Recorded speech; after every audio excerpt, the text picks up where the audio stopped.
사흘 만에 죽은 자 가운데서 다시 살아나셨으니 하늘에 오르시어 전능하신 아버지 하나님 우편에 앉아 계시다가 거기로부터 살아있는 자와 죽은 자를 심판하러 오십니다.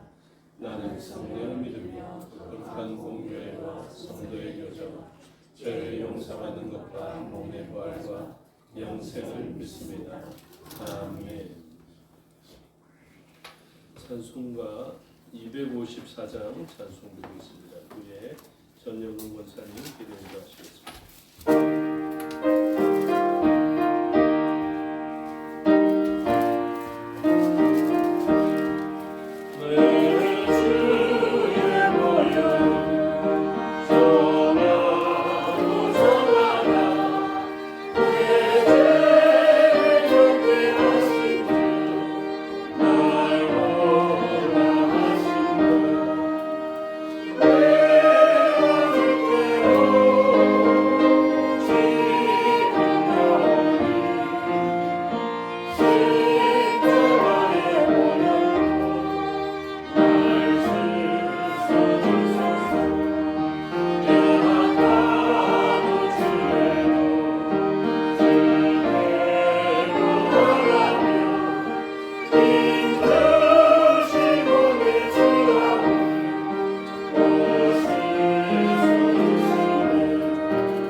우리를 대표하여 전영근 원사님 기도 인도하심으로 다 같이 기도드리겠습니다.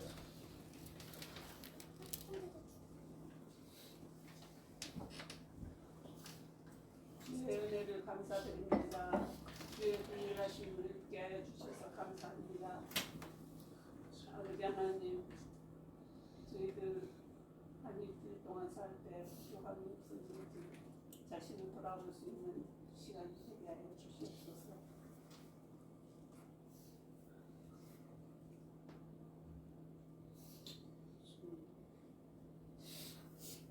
예수님의 그걸로 아버지 하나님 씻어주시기만 하는 아버지, 이 시간 주님께 세우신 목사를 통하여 우리가 이 시간 되게 하여 주시옵소서. 성령의 충만함을 있게 하여 주시옵소서. 우리 사랑하는 지체들 축복하여 주시옵소서. 몸이 불편해서 원하는 행동이 있습니다. 주님이 여기 받기를 원하고 주님이 만져주시옵소서.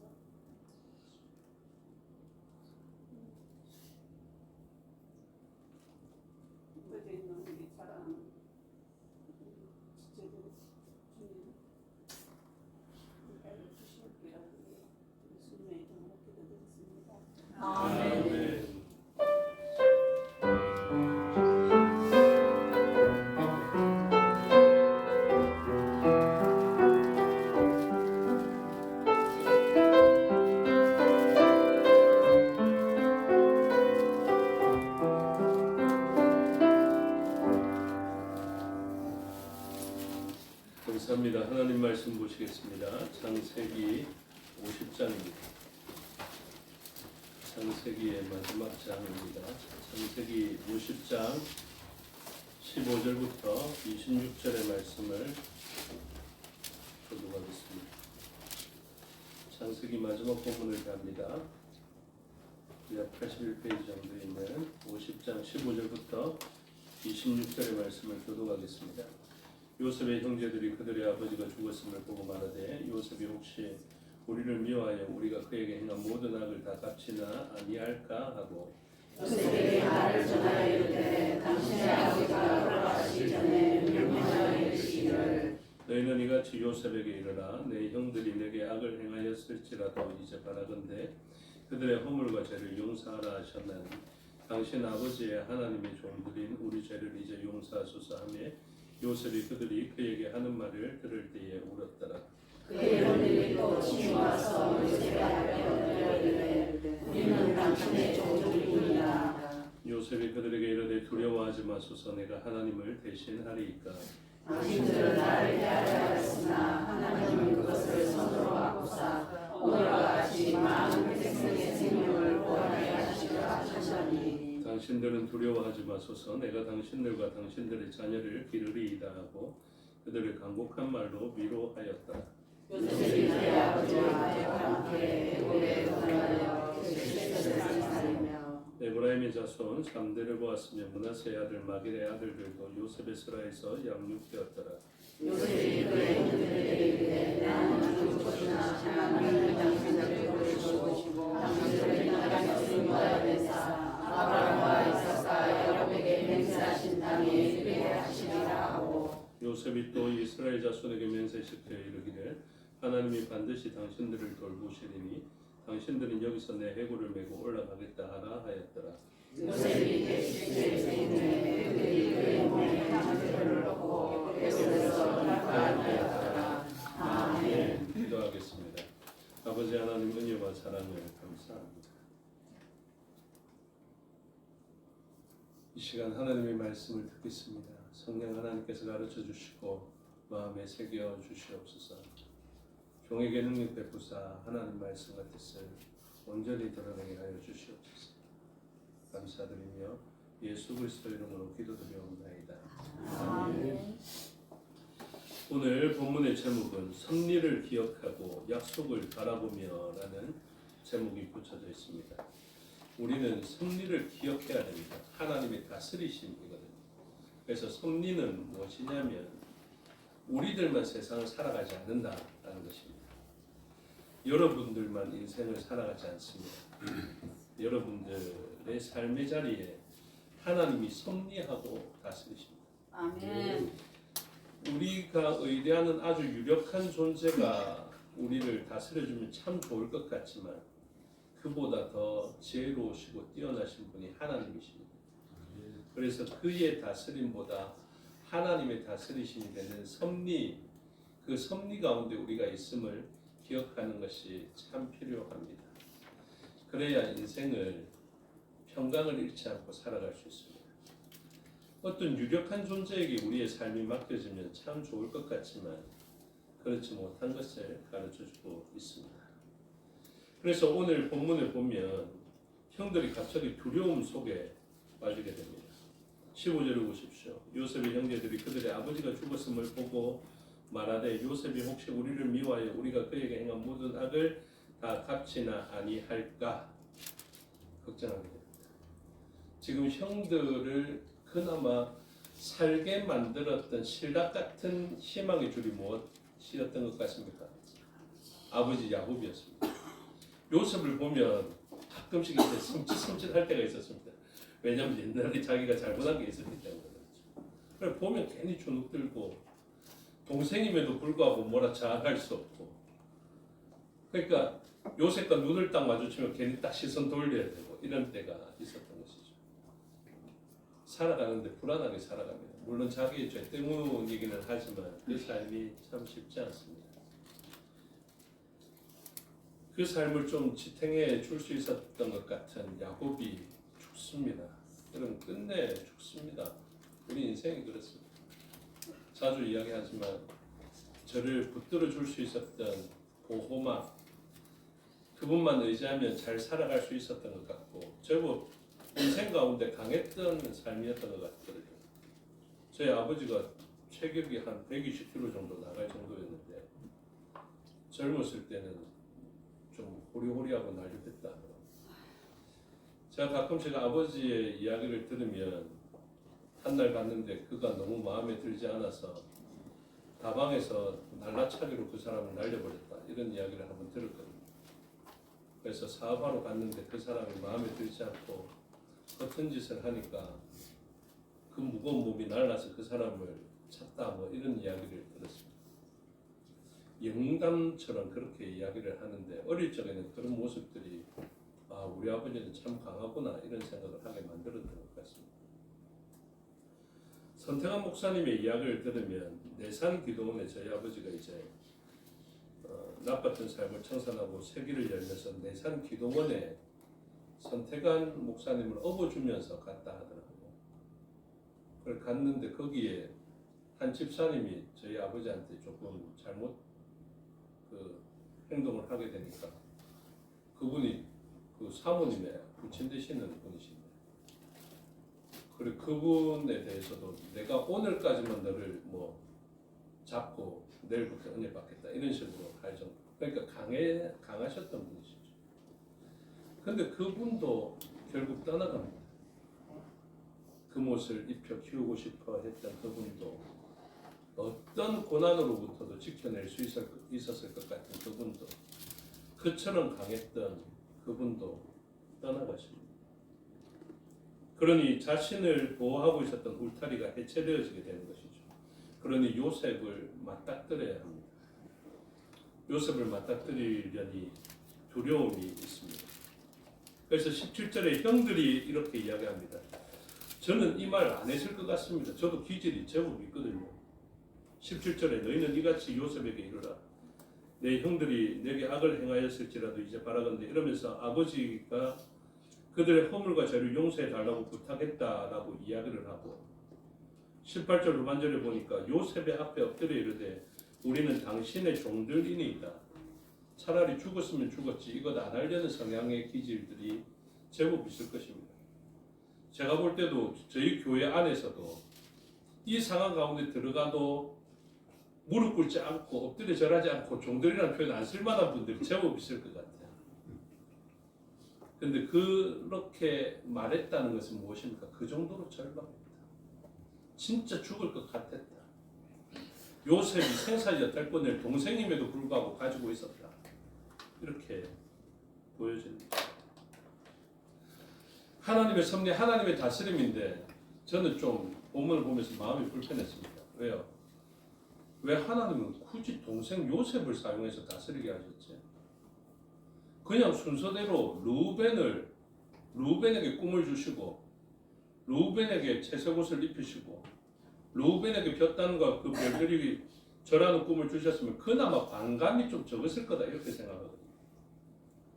근데 하나님은 신기하게도 루벤의 장자의 권한에서 밀려나게 하시고, 또 시몬과 레위는 자네하는 칼로서 또 그 계열에서 탈락하게 하시고, 유다는 또 사자같이 사용하신다는데 요셉에게 또 그 동생이 유성한 가지가 되어서 이 가지를 넘어서 다른 사람을 살려내는 은사를 그에게 준 것입니다.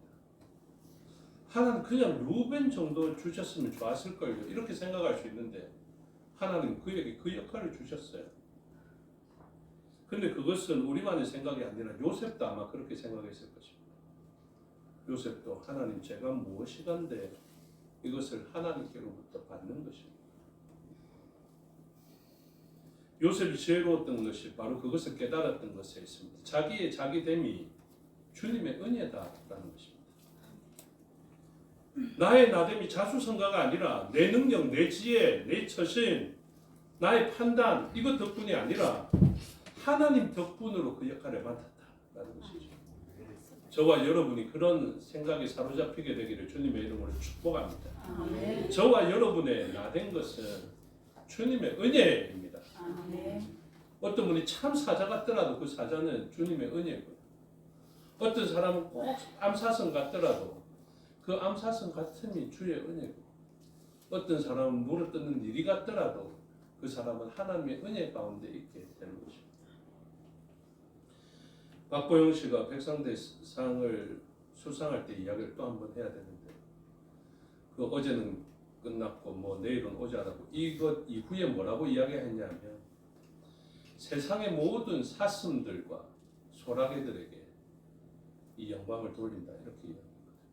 그 말이 뭐냐면 이 세상에는 사슴들이 있습니다. 이 세상은 소라게들이 있습니다. 이 사슴들과 소라게들은 무엇을 생각하냐면 다른 사람의 삶이 자기의 삶보다 더 좋아 보이고 나아 보여서 저 사람의 삶과 내 삶을 좀 바꾸고 싶어하는 그런 사람들일 것이다. 그 사람이 수상했던 영화의 대사였거든요. 자기가 어떤 상처받은 일로 말미암아 이불을 둘둘 말아가지고 그 이불 속에 있게 되자 그 할머니인지 어머니인지 모르겠지만 와서 이렇게 이야기합니다. 얼마나 큰 나비가 되려고 이렇게 큰 애벌레가 되었지. 그러니까 그 사람이 이야기합니다. 다 싫다면서. 자신의 삶이 싫었던 것이죠. 왜냐하면 다른 사람들은 돋보이고 사자같이 살아가는데, 다른 사람들은 은사도 많고 많은 것도 가지고 있고 생사여탈권들을 가지고 있고 동생임에도 불구하고 형들을 다 건사할 수 있을 것 같고 자기 형들만 살 뿐만 아니라 세상을 다 살려내는 것 같은데, 자기를 보니까 그 동생 앞에 머리를 조아려야 되는 그런 비참한 삶을 살아가고 내가 종이라 이야기할 정도의 비참한 삶을 살아가니 그냥 세상이 다 싫은 것입니다. 그래서 이불을 둘둘 말고 있는데요. 참 그 사람의 말이 지혜로운 것 같습니다. 얼마나 큰 나비가 되려고. 근데 아무리 생각해도 자기는 나비조차 되지 못할 것 같은 그런 그 삶을 뭐라고 이야기하냐면 사슴 같은 삶, 소라 개와 같은 삶, 이렇게 이야기합니다. 사슴은 무엇합니까? 이리를 만나도 도망가야 되고 사자를 만나도 도망가야 되고 옆에서 무슨 이상한 소리만 들려도 도망가야 되는 그런 절박하고 안타까운 삶을 살아갑니다. 그런데 그 존재가 이렇게 이야기합니다. 사슴이 무섭고 두려워서 도망가면 그게 비참한 거냐? 그게 비겁한 거냐? 소라게가 무서워서 그 껍질 사이로 몸을 숨기면 쓰레기냐면서 그렇게 이야기합니다. 그러면서 이런 말을 남기죠. 세상에 살기 위해 몸부림치는 것은 다 용감한 것이다. 이렇게 얘기합니다. 여러분, 우리 각자의 모습이 다를 수 있습니다. 다를 수 있는데 우리가 이 다른 모습 가운데 다른 사람의 삶을 부러워하거나 다른 사람의 돋보이는 삶 때문에 내 삶을 비참하게 여기지 않고 그가 5달란트 받더라도 나는 1달란트 받은 존재로서 의미 있게 살아가는 방법은 하나님의 섭리를 깨닫는 것입니다. 저와 여러분을 만드신 분이 하나님이신 줄을 믿으시고 아멘. 그래서 참 다양하고 때로는 비참한 모습을 가지고 있고 때로는 동생 앞에 엎드려서 절해야 되고 종으로서의 모습을 가지고 있는 이때에도 우리는 하나님을 바라볼 수 있어요. 때로는 여러분들의 삶이 돋보여서 여러분들이 사자처럼 포효할 수 있는 그때가 되더라도 여러분들은 하나님의 섭리를 알아야 그 날카로운 발톱을 그들을 해치는 데 사용하지 않고 그들을 보호하는 데 사용할 수 있습니다. 유다는 사자입니다. 유다는 사자의 지파라고요. 그 사자의 지파에서 누가 나는 줄 아십니까? 예수 그리스도가 나십니다. 그 사자의 지파에서 나신 그분이 다른 사람의 피를 흘리지 않고 기꺼이 자신의 피를 흘리면서 뭐라고 이야기하냐면 죽임당한 하나님 어린 양이라. 여러분 얼마든지 상처를 입힐 수 있고 얼마든지 그들의 살점을 뜯을 수 있는 그 능력 가지신 그분이 세상을 가장 아름답게 바꿀 수 있는 방법으로 무엇을 선택하셨느냐면 자신이 죽는 것을 선택하셨습니다. 그것이 하나님 기뻐하시는 모습이고 그분을 사자되게 하신 하나님의 역사입니다. 그러니 여러분 그들의 허물과 죄를 용서하기 위해서 힘을 쓰십시오. 여러분들에게 사자의 이빨과 발톱을 주시면서 뭐라고 이야기하냐면 그들의 허물이 드러나면 그들의 느린 발걸음을 만나면 그들의 약점을 발견하면 웅크렸다가 덮쳐서 마음껏 포식하여라 이렇게 가르쳐 주시는 것이 아니라 그들의 허물과 죄를 용서하기 위해서 힘을 써라. 요셉이 그것을 깨닫고 19절에 이렇게 이야기합니다. 당신의 종들이라고 이야기하는 그때에 이제 아버지가 돌아가셨으니 마음껏 자기 마음대로 생사여탈을 하겠다 이렇게 이야기하는 것이 아니라 19절 요셉이 그들에게 이르되 두려워하지 마소서 내가 하나님을 대신하리이다. 생사여탈권은 누구의 것이라는 것입니까? 하나님의 것이다. 여러분 정죄와 비판은 하나님의 것입니다. 저와 여러분이 다른 사람들의 허물이 드러나고 다른 사람들의 선과 악을 판별할 수 있는 안목이 생기거든. 그것은 능력의 대가다라고 생각하지 마시고 죄의 열매다라고 생각하십시오. 내가 볼 때 저 사람이 악해 보이고 내가 볼 때 저 사람이 선해 보인다면 그것을 자기 마음대로 선과 악을 판별할 수 있는 기준이 생겨버린다면 아 내가 교만하고 있구나 라고 기억하십시오. 그것은 하나님의 몫입니다. 형들을 죽일 수 있는 권능 앞에 요셉은 그것을 잘 깨달았습니다. 나는 하나님이 아니다. 당신의 생사여탈권은 하나님이 가지고 계심을 이야기합니다. 이런 사람이 할 수 있는 것이 무엇인 줄 아십니까? 50장 21절입니다. 저와 여러분이 이 21절의 역사를 이루기를 소원하고 있습니다. 당신들은 두려워하지 마소서.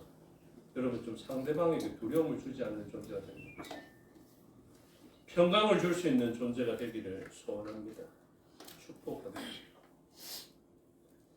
하나님은 그것을 선으로 바꿨음을 이야기하고 있습니다. 21절에서 그것을 알면서 이렇게 이야기합니다. 내가 당신들과 당신들의 자녀를 기르리이다. 여러분 그들에게 목숨을 빼앗는 것에서 벗어나서 살려주는 정도로 우리는 보통 만족하잖아요. 근데 하나님은 그것 정도로 만족하시지 않으십니다. 내가 너를 왜 사자같이 뒀는 줄 아니? 내가 너를 왜 애굽의 총리로 뒀는 줄 아니? 왜 내가 너를 기근 땅에 있는 그 사람들 70명을 다 데려오게 만들었는 줄 아니? 그리고 내가 왜 너를 옥에서 건졌고 구덩이에서 건졌고 형들의 미움 속에서 건졌고 보디발의 그런 오해 속에서 건졌는 줄 아니? 그것을 선으로 바꾸기 위해서이다. 이렇게. 그래서 여러분 선으로 바꾸셔야 됩니다. 이게 우리의 사명입니다. 모든 사람들이 공통적으로 받은 사명이 무엇이냐면요. 다양한 모습을 가지고 있되 공통적으로 받은 사명은 바로 살려내는 것, 보호해내는 것입니다. 어떤 사람은 암나기로, 어떤 사람은 각과 같은 군대의 추격을 받으나 싸우는 일로, 어떤 사람은 왕의 소라상을 내는 그런 모든 일들, 땅에 기름진 것을 받았던 이유들도 다 무엇에 있냐면 우리의 공동체를 살려내기 위함이라는 것입니다. 그래서 놀랍게도 당신들과 당신들의 자녀를 내가 양육하겠다, 기르겠다. 그때 쓸 수 있는 말이 무엇이냐면 위로하였다. 이사야서를 우리가 강해를 하면서 놀라운 전환이 있었던 40장을 딱 보게 됩니다. 40장 이전에는 뭐가 있습니까? 죄로 말미암아 죽을 수밖에 없었던 그들이 나오거든요. 근데 갑자기 하나님이 40장의 내용을 딱 이야기하면서 뭐라고 이야기하냐면 내 백성을 위로하라. 저와 여러분이 위로자가 되기를 주님의 이름으로 축복합니다. 아멘. 정말로 축복합니다. 아멘. 상처 주는 자 되지 마시고 위로자 되시기를 주님의 이름으로 축복합니다. 아멘. 그래서 여러분 상처 주지 마세요. 그게 여러분들에게 복이 되면 상처 주고 탁월하고 월등하고 제가 설교하겠지만 하나도 복이 안 됩니다. 정말로 복이 안 돼요. 섬찟할 때가 있습니다. 그렇게 해서는 안 되는 거예요. 왜 저렇게 쉽게 상처 주지? 어떻게 저런 말이 저렇게 쉽게 나오지 할 때가 많아요. 무서울 때가 있다니까요. 하나님께서 맡기신 그 일을 내가 진짜 제대로 하고 있는 건지 제가 진짜 두려움에 사로잡힐 때가 많습니다. 하나님이 진짜 원하시는 공동체가 뭐냐 하면 위로, 나함, 원을 살펴봤잖아요. 위로의 공동체. 그래서 이 사람 옆에는 어떤 사람이 있습니까? 다윗이 딱 등장하자 아둘람 공동체로 수많은 사람들이 모이게 됐죠.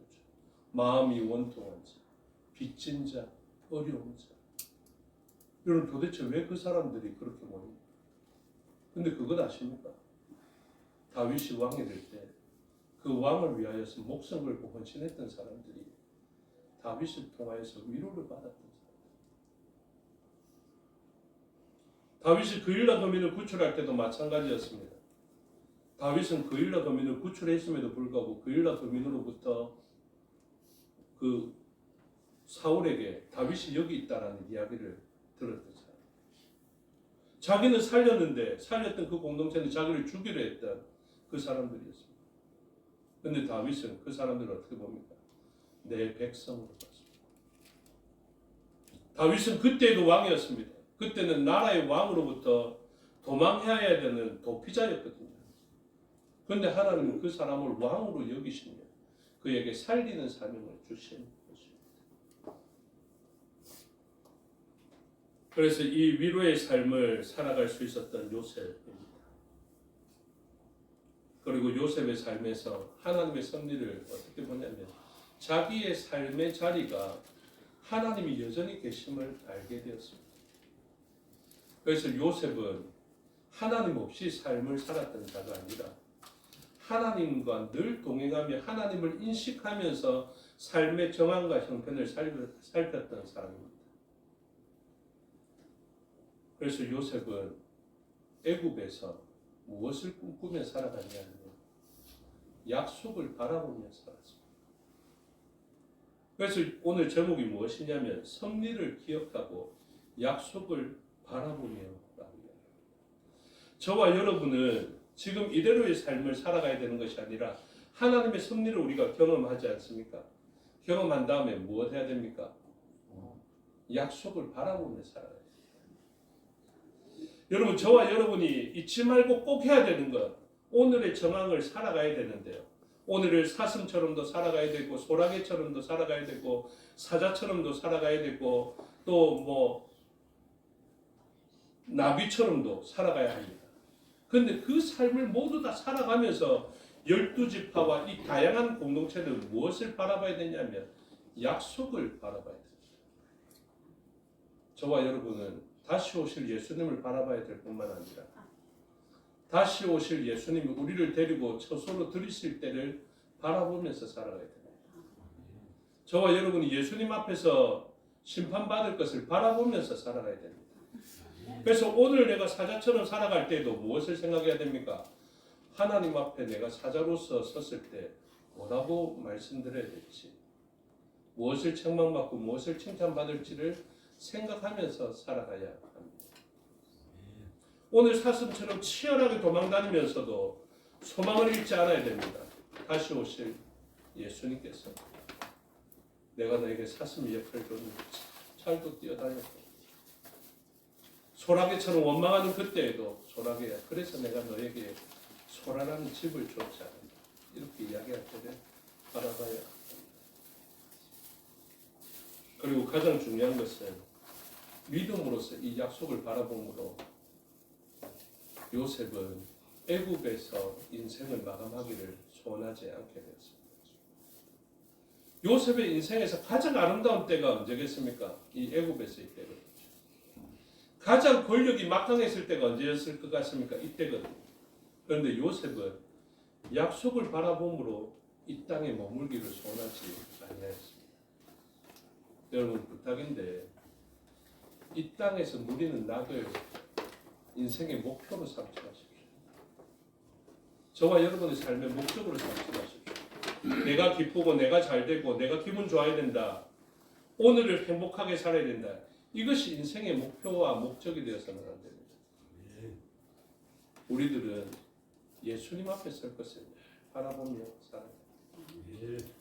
그래서 요셉은 가장 화려한 황금기를 애굽에서 보냈지만 이렇게 이야기합니다. 24절 요셉이 그의 형제들에게 이르되 나는 죽을 것이나 이게 중요하죠. 성령 하나님 지혜 주시면요 저와 여러분이 죽을 것을 알게 될 것입니다.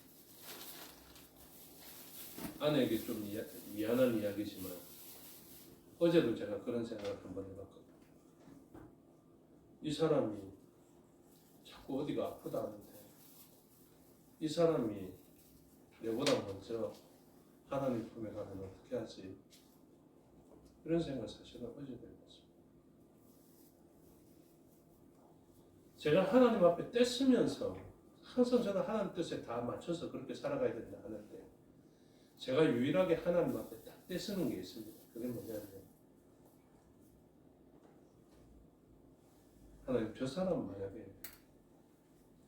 먼저 데리고 가시면 전 그때 사역 멈추라는 신호가 있습니다. 이것이 제가 하나님 앞에 유일하게 떼쓰는 거예요. 그래서 하나님 제 이제 사역 그만해야 될 때가 됩니다. 혹시나 은퇴 연령까지 안 돼서 그만둬야 될 때가 됩니다.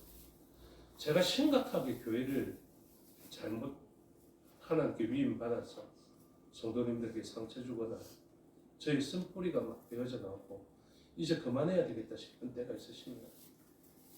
저를 데려가시든지 아니면 아이 엄마 데려가시면 제가 그때 그만두라는 줄 알았습니다. 제가 이걸 사인으로 갖고 있거든요. 그래서 삶의 자리에서 하나님의 역사를 늘 생각하면서 하나님 앞에 설 것과 하나님께서 하실 일들을 우리는 바라봐야 됩니다. 무엇보다도 내가 죽을 것을 또 옆 사람이 죽을 것을 늘 생각하면서 우리 옆에 있는 사람이 당장 오늘 죽더라도 후회 없을 정도로 살아가는 것이 좋겠습니다. 아주 뛰어난 영화 배우인데 참 소중한 이야기를 했던 것 같아요. 그 사람이 어떤 말을 남겼느냐면 내가 죽거든 내 무덤가에 와서 내를 얼마나 사랑했는지 내가 당신을 얼마나 그리워했는지 말하지 말라 이렇게. 그 위로와 말이 필요했던 때는 내가 살아있을 때였다. 이걸 묘비에 새겨달라고 이야기했습니다. 여러분 죽고 나서 얼마나 사랑했는지 얼마나 당신이 그리운지 그 이야기 굳이 할 필요 없을 것 같습니다. 진짜 우리가 그 일을 해야 되는데 우리가 살아있을 때가 있습니다. 그래서 야곱은 죽어가면서 이 본을 약속을 바라보는 그 본을 요셉에게 보였습니다. 24절에 살펴봤던 나는 죽을 것이나 라는 이 표현이 48장 21절에 딱 두 번 쓰여지거든요. 이 동사의 형태나 원어적으로 똑같이 사용됐습니다. 그래서 아노킨 무트라는 이 원어적인 표현이 딱 두 번 이 형태적으로 쓰이면서 뭘 보여주냐면 야곱이 죽을 때 48장 21절에 이스라엘 야곱이 요셉에게 이르되 또 이르되 나는 죽으나 하나님이 너희와 함께 계시사 너희를 인도하여 너희 조상의 땅에 돌아가게 하시려니와. 오늘 보면 거의 똑같잖아요. 24절에 요셉이 그의 형제들에게 이르되 나는 죽을 것이나 하나님이 당신들을 돌보시고 당신들을 이 땅에서 인도하여 내사 아브라함과 이삭과 야곱에게 맹세하신 땅에 이르게 하시리라 하고 둘 다 무엇입니까? 애굽을 종착지로 여기지 말고 하나님의 약속의 땅을 종착지로. 그래서 야곱은 죽으면서 어떤 역사를 이룹니까? 40일 동안 향을 하고 70일 동안 애굽 간 다음에 아벨 미스라임 해서 어떻게 합니까? 애굽에 있었던 사람들이 가나안 본토에 가서 슬피 울게 됐는데 막벨라굴에 장사하게 되는 일이 있습니다. 그 일이 뭐의 리허설이라고요? 출애굽의 리허설이 된다고요. 그것을 바라봤던 요셉, 그의 아들 요셉이 자기의 그 리허설을 통해서 야곱의 죽음을 보면서 자기도 알게 되었습니다. 그렇습니다, 하나님. 저는 이 애굽에서 황금기를 보냈지만 애굽이 내가 있을 곳이 아닙니다. 내 있을 곳은 그곳입니다. 하나님 약속입니다. 저와 여러분이 있어야 될 곳이 바로 그곳입니다. 이 땅에 소망 두고 이 땅에서 영원히 살 것을 꿈꾸시지 마시고 주님 앞에 설 것을 기억하시고 주님께서 예배해 놓으신 처소에 들어갈 것을 기억하시기 바랍니다. 그래서 오늘 살아갈 때 하나님 계신 섭리를 기억하고 약속을 바라보며 살아가는 저와 여러분이 되시기를, 그래서 주의 말씀대로 살아가는 삶을 살게 되기를 주님의 이름으로 축복합니다. 기도하겠습니다. 아버지 하나님, 은혜와 사랑을 감사합니다. 사랑만 보이는 곳에서 하나님을 보호하여 주시옵소서. 이 땅의 화려함만 보이고 소망 없음이 보이는 그때에도 하늘의 소망을 두고 살아가는 저희가 되게 하여 주셨어. 우리의 삶을 통해서 하나님의 처소에 들어가는 저희가 되게 하여 주시옵소서. 우리의 후손들도 우리의 모습을 보고 하나님의 처소로 따라 들어오는 역사가 이어지게 하여 주시옵소서. 감사드립니다. 예수 그리스도 이름으로 기도드리옵나이다. 아멘. 255장 찬양하겠습니다.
주께서 가르쳐 주신 기도 드리겠습니다. 하늘에 계신 우리 아버지, 아버지의 이름을 거룩하게 하시며 아버지의 나라가 오게 하시며 아버지의 뜻을 하늘에서와 같이 땅에서도 이루어지게 하소서. 오늘 우리에게 일용할 양식을 주시고 우리가 우리에게 잘못한 사람을 용서하여 준 것 같이 우리 죄를 용서하여 주시고 우리를 시험에 빠지지 않게 하시고 악에서 구하소서. 나라와 권능과 영광이 영원히 아버지의 것입니다. 아멘.